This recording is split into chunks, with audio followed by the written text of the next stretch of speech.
Camera's rolling.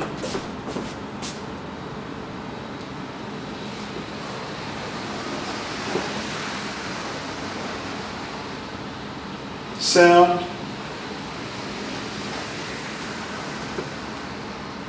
Recording sound.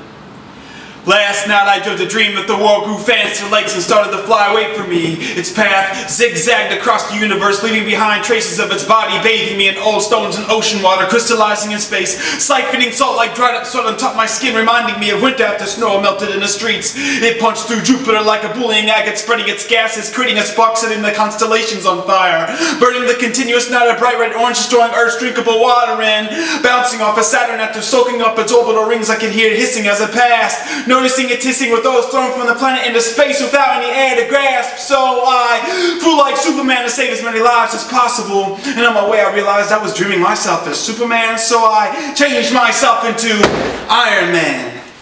No, wait, scratch that. So I transformed myself into the Green Lantern, saving a handful of thousands in the green projection of a galactic black fist, empowering me to bring everyone back down to Earth. And so into my incredible abilities, I failed to see that the planet had ricocheted off of Mercury, treading a streamline of mirrors, allowing those left behind an eye to observe ourselves, questioning why Earth was running in the first place. Then, in the event of the world's abrupt halt, we landed in a pluming bubble of dust in an ancient Africa, where I found myself without anyone I had saved.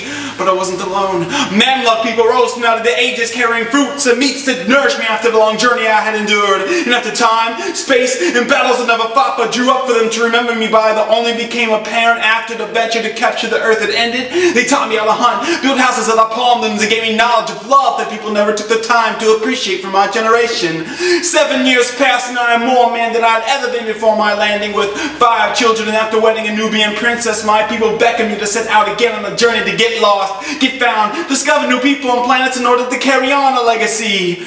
I refused, but soon found the courage to leave, but not before speaking to a king who I chose not to understand. He spoke in an ancient language, moving his mouth in hum beats like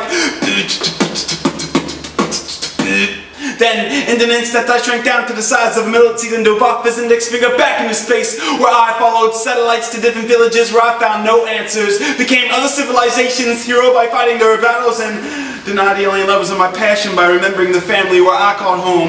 And I followed the stars in the celestial neon arrows plastered on the sides of planets, pointing me in all directions until I could grow a fantastic beard, just like Isaac Hayes, Marvin Gaye, and Al Green all in one.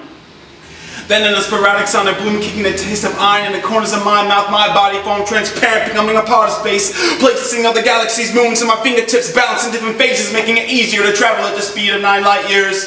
And I remember the king showed me how to travel by the stars by opening portals to faster pathways by beatboxing certain tunes.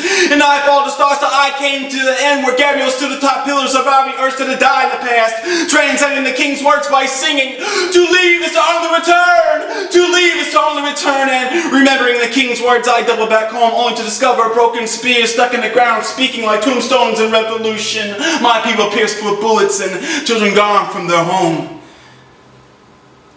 And I woke up shortly after finding the ruins of war poetry written in bones and blood, only to find myself struggling to fall back asleep, so to return. And once I slept, I dreamt a dream that I felt towels and sheets in a hotel, doing maintenance on the weekends.